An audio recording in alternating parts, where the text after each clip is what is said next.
Hi, I'm Caitlin. And I'm Kaylee, and this is Shoot the Vows. And today we have special guests. We have Mike and Jenna with the Mizpah. Am I pronouncing that right? Yeah, you are. Okay, great. Tell me a little bit about yourselves. So my name is Mike Green. I'm from Central New York. I was on the city council for 6 years, and then we opened Harvey's Garden a few years ago, which is a beer hall and food truck park. Very nice spot, too. Thank you. And then now we're working on the Mizpah, which is a wine sanctuary and event space in downtown Syracuse. So it's a former church that's been vacant for like 3 decades. So we're trying to bring it back and make it an asset once again for the community. It is absolutely stunning. I've got to say, from the pictures that I've seen, oh my goodness. And Jenna? I'm Jenna Ellis. I'm the wedding and events manager at the Mizpah, and then also the events manager at Harvey's Garden as well. Nice. And so you guys are building out this space, basically like revitalizing the building, right? Yeah. Tell me a little bit about the actual building and like what it was and what it has been. So it's been around for a while. So it was a Baptist church originally. It's built in 1914, I believe. Okay. So then it was, a Baptist church until 1988. But the building's unique in the fact that there's this like 2-story sanctuary, which is where our space is. But then there's 3 or 4 floors above it that have been hotel over the years, been apartments. Oh, interesting. So it's a really unique building. You don't normally see like multiple uses inside a church building. Yeah. Right. Usually it's if a vacant church is a vacant church, you know? So it's Exactly. cool that you have the other floors. Yeah. So the upper floors have been like habitated, is that what you would say? Like they've been being used for the past several years. No, so the whole building's been vacant. So the whole building has. Okay. Yeah, so the whole building's been vacant for that like since 1994, I think. Yeah. And so I don't own the building. There's a different person who owns the building named Tom Sirio, and so he's putting in his law office, which is already in the building now, and then he's building the apartments above. So okay. So we're just like the tenant in the church sanctuary portion of it. Oh, wow. Interesting. Okay. And then, so you're building this out into a wedding and event space. What's that going to look like? I mean, it's what we're really trying to do is keep the existing architecture of the church. But that being said, the church has been vacant since, 1994. It's got all kinds of like scars to it, right? So when I first walked in there, there's like holes in the floor. There's a bird living there. There's, the roof's leaking. There's holes in the windows, right? And so what we really tried to do from a design standpoint is kind of like lock in what we saw when we came in. So like part of the ceiling is decayed. And so what we do is like try to encapsulate it and make everything safe and it's going to fall on you. But at the same time, we're not like restoring it to say it's 1914 again. We're saying like this building has been through these, issues and we're going to almost celebrate that part of it. And so, there's areas where we paint and we're making it look nicer in areas, but there's also, some existing architectural intrigue to like, this part of the plaster's off and now the brick's exposed and we're going to lock that in and leave that the way it is. The architectural charm Yes. of the building. Yes. I love that. But I'm assuming the holes in the floors won't be part of that. You're an idiot. So would you say that like it is kind of like the Gothic cathedral kind of vibe? Are you going to have like the stained glass and the dark colors or? Yeah, it definitely has like a Gothic feel to it. There's stained glass kind of all around the perimeter of the building that go to the exterior and the first floor and the second floor. So again, like the space itself, most of all the activity is going to be on the main floor, but then there's a second floor mezzanine. So it has a really kind of like grand vibe to it when you walk inside of it. And it's kind of like a dark and moody space. Like it is, love that. has that kind of Gothic feel to it. You see natural light come through the stained glass windows, but it's not like, you go to Harvey's Garden and it's like a clear, garage door window that like when it's sunny out, it's very sunny out. And there it's a church inside, right? It's never going to be like super bright inside. Yeah. Makes sense. So it does kind of, especially on like a cold day, it has a really cool, kind of homey vibe to it. Yeah. And for the people that are listening that are considering like a venue like this, definitely finding a photographer that can shoot in a space like this, because it is very different than an outdoor wedding or a barn even or something like that. It's got a lot of charm and it's something that the right photographer could really bring that out for sure. Especially with the stained glass too, like certain lighting, depending on the time too, like is really fun because you'll like see the colors coming in from the stained glass, which I'm sure is important for your end of shooting as well. But definitely like something that not everywhere in Syracuse has to offer. I think that a lot of ceremony spaces, you'll see stained glass, like people that are getting married in churches, but not so much for reception.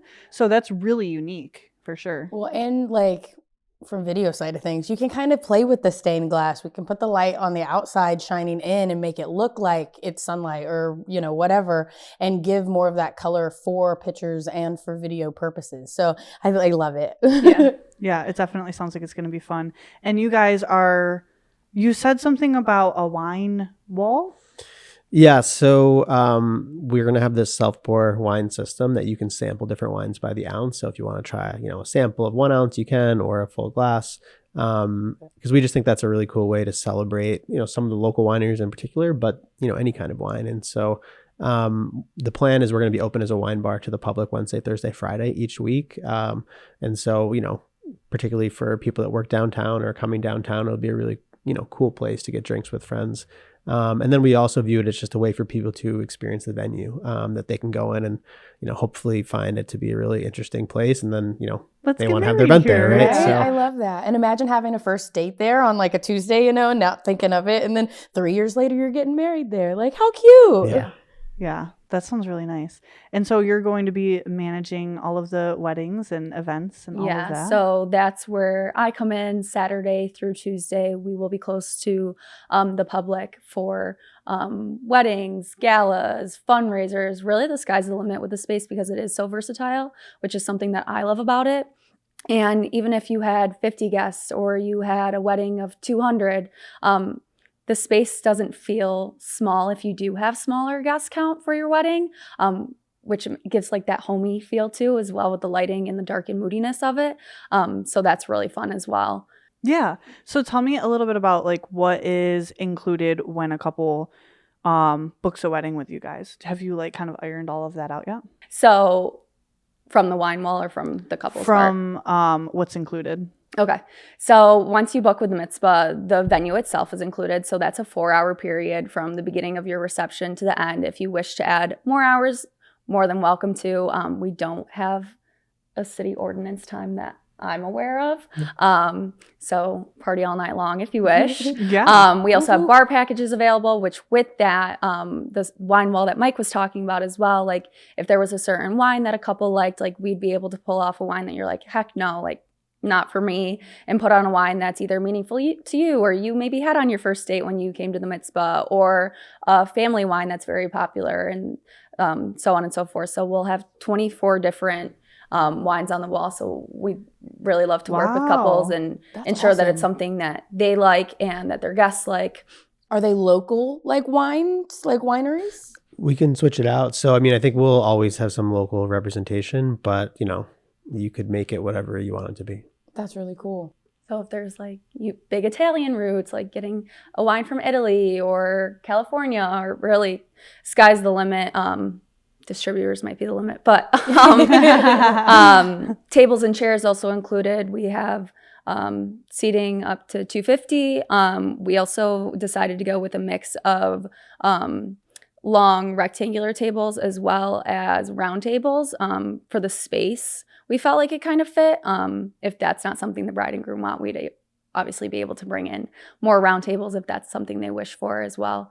Yeah. Do you guys do day of coordination at all, or is it something you recommend couples bring in? Definitely something that we're open to. We haven't had any talks along that lines or like to ask for it, but where I kind of come in is I'm planning my own wedding now for October. Oh, congratulations. Thank you. So did not know that. What I've really wanted to bring to the table for couples is like what I want to see from my venue and the people that I'm working out in my venue, and giving them my full attention just as I would as my own wedding, and want them to understand like that I love to see the full picture come together at the end, and working on the small details, even if it's the color of the linens or cutlery or so on and forth. Like nothing's too small to have attention to detail on, which I really want couples that book at the Mizpah to understand that like I'm here for you. And like, I understand that it's a very stressful time. And like, Yeah. for some, it might be the first time doing it or maybe not, but it's still a different scenario every time. So really being able to guide them as well. Yeah, something we talk about with other actual coordinators and planners usually. And we tell everybody everywhere.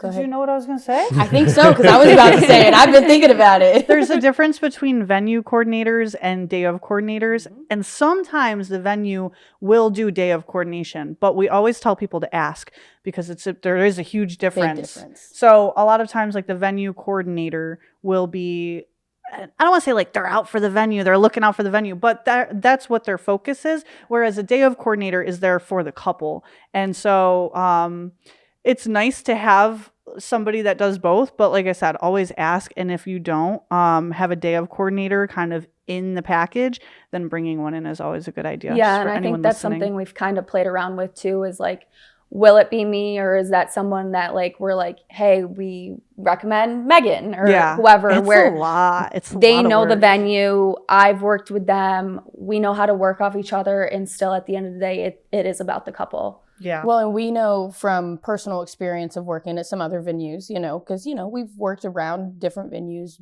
and you kind of get to see what works and what doesn't work. You know what I mean? And there's just this one venue that we can't rant and rave about enough that their day of coordinator for their venue is top notch. She is there not just for the couple, but for us as the vendors too. She was bringing us water. She was bringing us making sure we had napkins when we ate. Seriously. And she was fluffing the bride's dress as we were taking pictures. So I didn't have to stop the video to do it for the photo. You know what I mean? So I definitely think it's something to look into and make sure that that's something that y'all want to offer. Yeah, it was really nice. Help. I would, that place is 2.5 hours away and I would still work there every weekend just because of the coordination there. It's so on point. But yeah, it's definitely something couples should ask and would be cool if you offered, but a lot of places don't. Like it's not, right. It's not uncommon. Pressured. Yeah, it's not uncommon to see that venues don't offer that. But it is an added bonus. We've actually played around a little bit with the idea of offering day of coordination. But like I said, it is an all-day, very intense job that you have to know what you're doing and what's going on. There's a lot involved and a lot of moving parts. So regardless. What's the reason that you haven't offered it? It's a lot. Yeah. One more thing. I always look at Kaylee. I'm like, do you want to do day of coordinating? But we're also like working weddings with photo and video pretty much every weekend. So it would kind of become a one or the other situation. And unless we brought somebody on that was just for our full time, you know what I mean? For coordinating. Yeah. It couldn't be your photographer or videographer because you need us, you know what I mean? So yeah. And even if they didn't choose us for all of the above, we would still not be able to take on another wedding that day that would be either photo or video or both because we would be doing that. So yeah, I mean but there's an added layer for you. It is. We're playing with it. Yeah. Yeah, we've considered it. But it's the biggest, the number 2 things that we always hear couples say that they regret not getting for their wedding day is a day of coordinator and a videographer. Every time. And not everyone can afford a videographer. And I really wanted one, but couldn't get one. But it just wasn't in my budget. But for day of coordinator, most people can afford that if they just kind of shift their budget in other places. And it is hands down, people don't know they need it. You know what I mean? Because if you've ever had a party at your house, right? Are you enjoying the party or is everybody else enjoying the party? That's how I like to explain it. And it's so many moving parts that the couple has to worry about. And even if you delegate things to people, they're going to come to you and ask. They're going to say, hey, where do you want this? Hey, how do you want this? Where that coordinator steps up and takes all those problems. You don't have to go to the bride and groom not once. You know what I mean? Because that is what her job is, or his job. That's their job. They are going and they are handling any issue that you could possibly have. So it doesn't come back to the bride and groom. Yeah. So it's always good to have one, for sure. If I know you're getting married, she's like, maybe I should hire one. No, I'm literally thinking about it. Yeah. Yeah. So it's nice. Getting a little off topic, but we did go on a little tangent there. Yeah. Sorry. I feel very strongly about coordination. But yeah, so the venue itself, downtown, and as far as photos, because we're always thinking where are we taking photos? In the surrounding area, is there any spots? Do you suggest people kind of drive over to like Franklin Square or something like that for photos? I mean, I think the Columbus Circle area really has some cool architecture. So like the county courthouse building is really unique. Oh, it You know, is. the outside of our building is really cool as well. So I think you can get, and there's a little park, you know, in the center there. So, you know, that's a place that's just like directly outside the venue that could Yeah. be. a Don't have to potential go spot. far. Yeah. It's very rare to find a downtown venue that has any grass or anything nearby for those types of photos. So that's really cool. Yeah. Are you getting married at the Mizpah? No, I'm not. I'm getting married at the Lynx. Oh, that's a bummer. I came in too late. Dang. So with like y'all's space, I know like ceremony space and reception space. So do y'all have somewhere for like the bride and groom to get ready there also? So as of right now, we are pitching it as only a reception venue because, as Mike talked about, we do have that second level of the mezzanine, but it's not in like phase one of build out, and also the basement as well. Which, if we did the ceremony in the main area of the sanctuary, I would then feel comfortable moving guests downstairs for like cocktail hour, as it is a cozy space as well, and it has a nice fireplace and. Either setting up a temporary bar down there, but as of right now, we're just gonna do reception. A lot of the people that have actually inquired about the mitzvah are getting married at the cathedral across the street. Okay. Oh, that's so convenient. Right? As of right now, we don't have a getting ready suite on site. That's something that we've also talked about adding in down the line. Get open is really our number one thing right now. For sure. But yeah. So you are not doing ceremonies, just receptions. I mean, I would feel comfortable flipping the room for like a smaller ceremony, but the way that it's laid out, I don't want to Having ask that many 200 people. guests Mhm. to stand around the perimeter while we move tables and whatnot, even though it can be a quick process. Yeah. Just Yeah, people don't think about having to flip the room. There's a venue that we actually worked at recently where they have a divider right in the middle. It's like a very large ballroom. It's a local venue. And they have a divider in the middle of the room. And you get married, the ceremony's over here. And everything's kind of just waiting over here. And as soon as the ceremony's done, they kick everyone out to the front room. It's like a 3-room situation. So they're like, go over here. Then they move the divider. Then they move everything from that room over here. And then they like... See, but with y'all being lot. downtown, y'all can do the fun thing of, I saw it years ago. I haven't even seen much about it since then. This just made me think about it. But they do like, they had little tokens and they were like this big and they were for different like local places around. And it was like a pizza shop, an ice cream shop and something else. And then like the guests got to go out to these different like local spots while y'all were flipping the venue.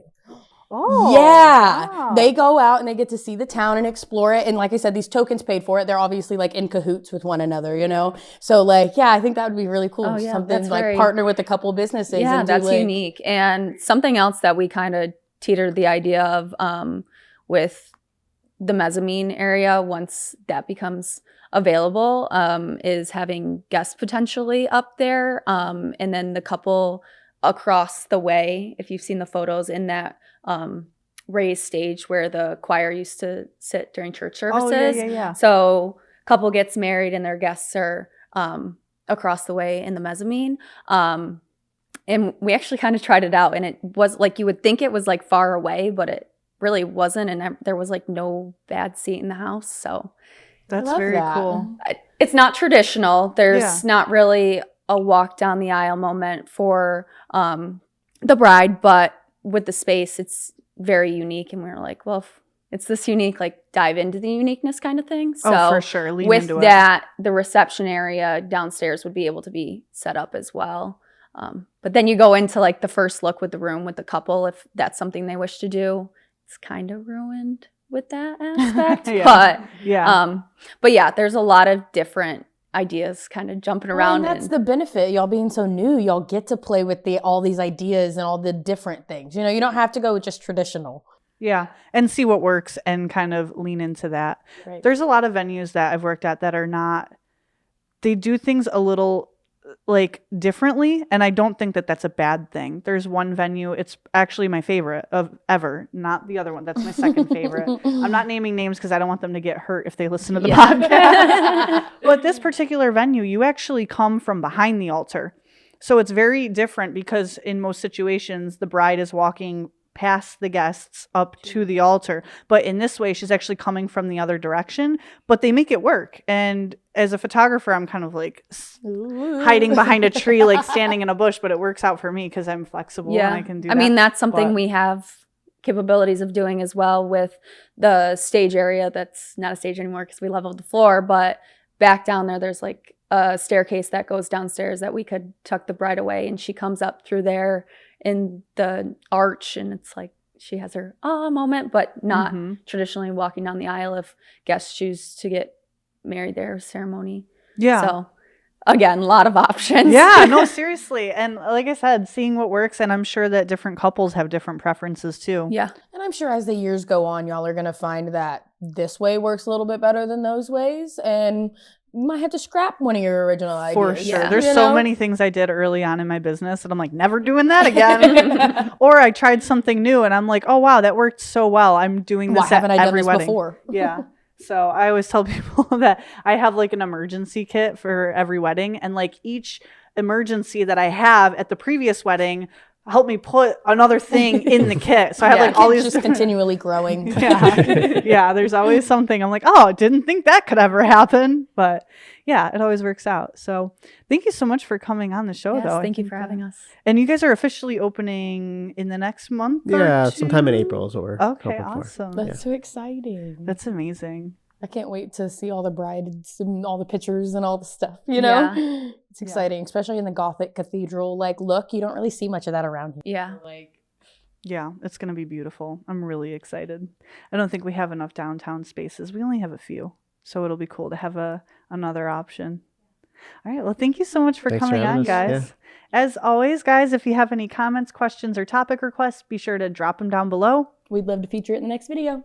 Bye, guys. Subscribe.